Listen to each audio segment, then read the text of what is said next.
Olá, meus queridos irmãos do norte do nosso país. A paz do Senhor Jesus esteja com todos vocês.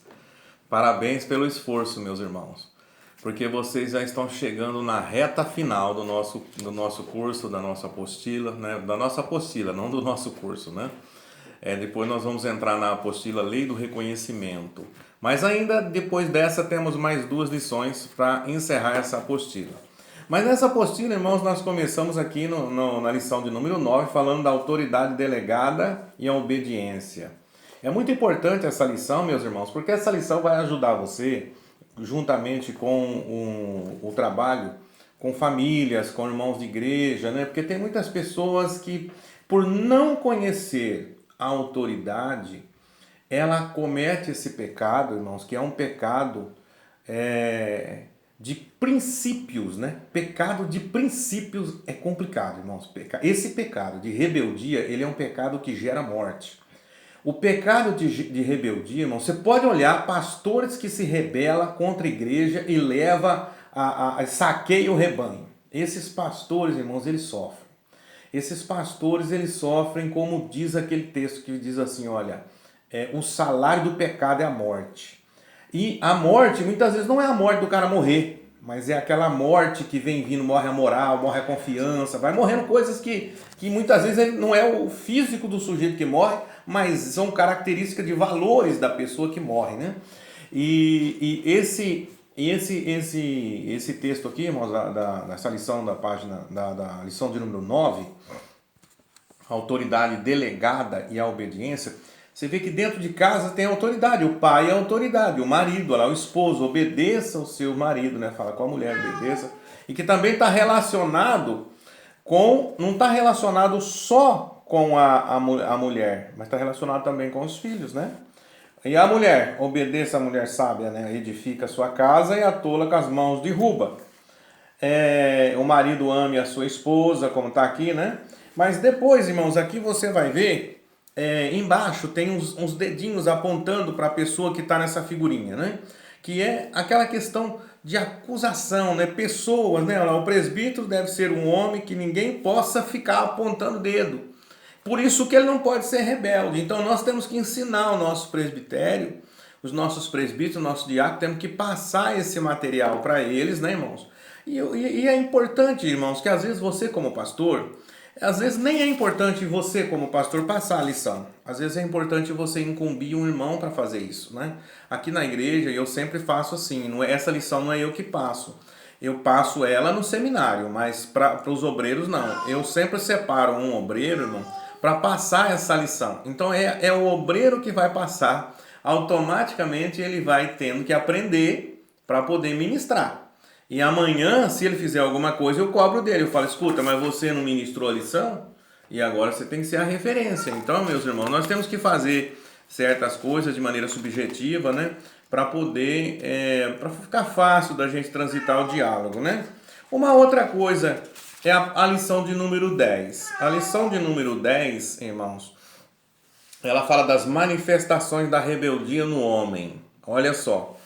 Ela começa na razão. O cara acha que tem razão. Pastor, eu estou falando com o senhor por causa disso, ele está cheio de razão. Ele acha que ele está cheio de razão e pode falar o que quer, porque ele tem razão. E tudo isso faz o quê? Isso começa na mente da pessoa, né? Lá na mente dele, ele vai maquinando a coisa, né? Vai passando um para o outro, vai fermentando dentro da igreja, né? Aquela coisa que os irmãos já conhecem. Mas a questão mesmo, irmãos, é que você conhece um rebelde pelas palavras, aquilo que ele fala. Ele é contra o governo, ele é contra o presidente, contra os vereadores, ele é contra tudo. Ele é contra o prefeito, ele fala mal do prefeito, ele fala mal de todo mundo. Entendeu, irmãos? Ele é aquela pessoa que se posiciona de maneira contrária, né? Então, a gente conhece um rebelde, irmãos, pelas palavras. Então, nós como pastores, nós precisamos observar as pessoas dentro da igreja, como que elas falam. Que jeito que são as palavras delas? É palavra de rebeldia? Ele não está conformado com nada? Se ele não está conformado, é aquela pessoa como Coré. Coré foi um sujeito assim. O que ele disse? Acha que Deus fala só com Moisés aqui?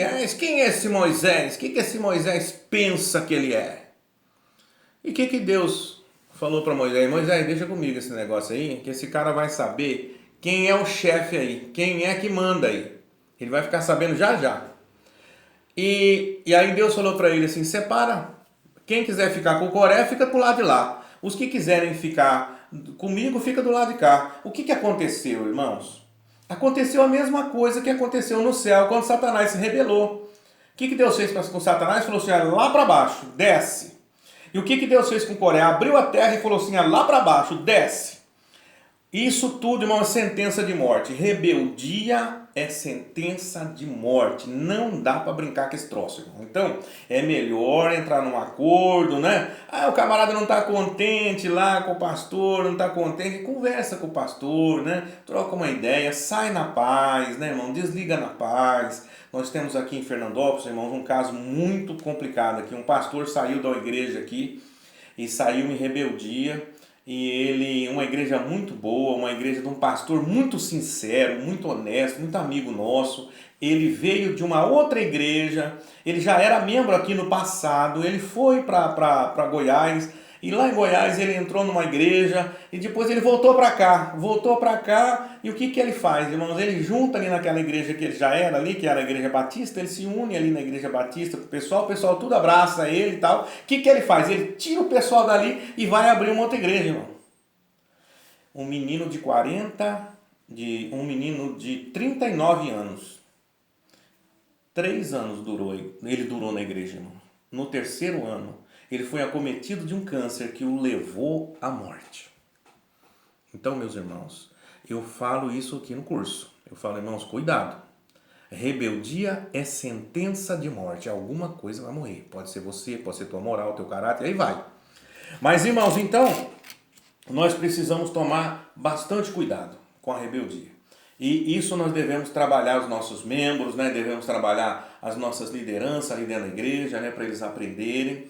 Né? E nós ficarmos vacinados, né, irmão? Bom, vocês como pastor já sabem disso aí, eu não estou aqui para chover no molhado, né, irmãos? Mas eu estou aqui para levar para vocês uma apostila simplificada, né, irmão? Nós tivemos no conselho, pegamos todo esse trabalho lá do conselho, eu faço parte aqui do conselho regional, como conselheiro aqui no conselho também, nós trabalhamos esse material para proteger os nossos pastores, para proteger você. Você precisa estar protegido, você precisa proteger o seu pastor que está lá em cima, que confiou em você. Né, irmãos? Quem somos nós? Quem sou eu aqui? Eu sou fruto daquela oração que os meus irmãos no passado, meus pastores no passado fizeram, quando eles disseram assim, Senhor, lembra daquela oração na palavra de Deus que Jesus ensinou a gente fazer? Peça ao Senhor da seara para que envie ceifeiros, para que ajude vocês na colheita, não é?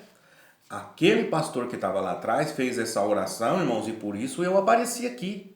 Aí o Senhor olha lá embaixo e fala assim, olha, aquele ali eu vou trazer ele aí. E ele me colocou aqui nessa cidade. Ele não me colocou aqui para mim ser chefe, para ser um mandão. Ele colocou eu aqui para mim ser servo. E aí eu aprendo a servir o meu pastor. E eu sirvo o meu pastor com alegria. Eu sirvo ele na obediência. Se tiver alguma coisa que eu não concordo, eu não vou bater de frente com ele, irmão. Se não tiver alguma coisa que eu não concordo, eu vou para casa, vou orar, vou pedir para Deus, né? Dentro da sua misericórdia, me mostrar que jeito que eu falo com ele. Né? Aquilo ali, quando você escuta um não, às vezes não é o momento. Então a gente, hoje, irmãos, eu quero deixar uma palavra para vocês. Um acontecimento revela o outro. De repente está acontecendo alguma coisa com você e Deus permite que isso aconteça porque Ele está te revelando alguma outra coisa. Ele vai te revelar. Um acontecimento revela o outro. Nós precisamos entender isso, irmãos.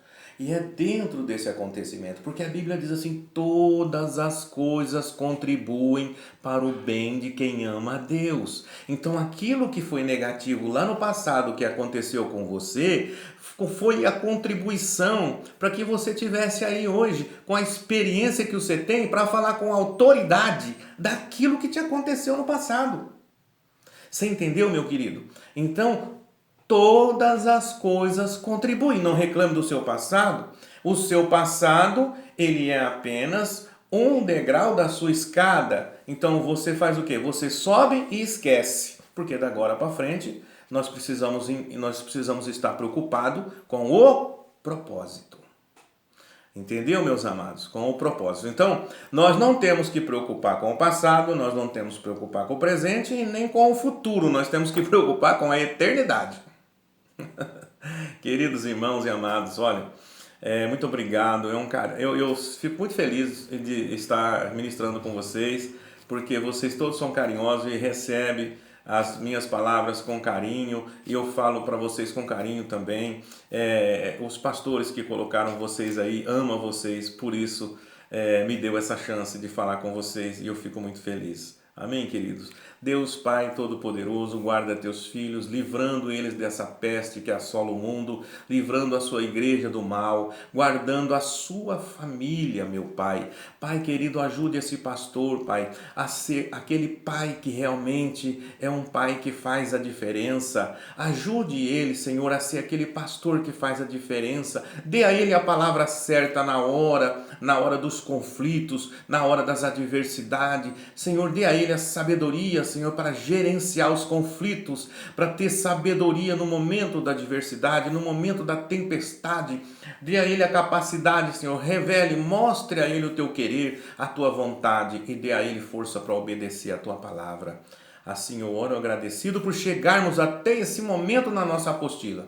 Muito obrigado por tudo, Pai. Dê força para os teus filhos e continue abençoando eles nesse ministério. Assim eu oro e os abençoo em nome de Jesus Cristo para a tua glória. Amém. Deus te abençoe, meu amado. Até a próxima. Fique na paz.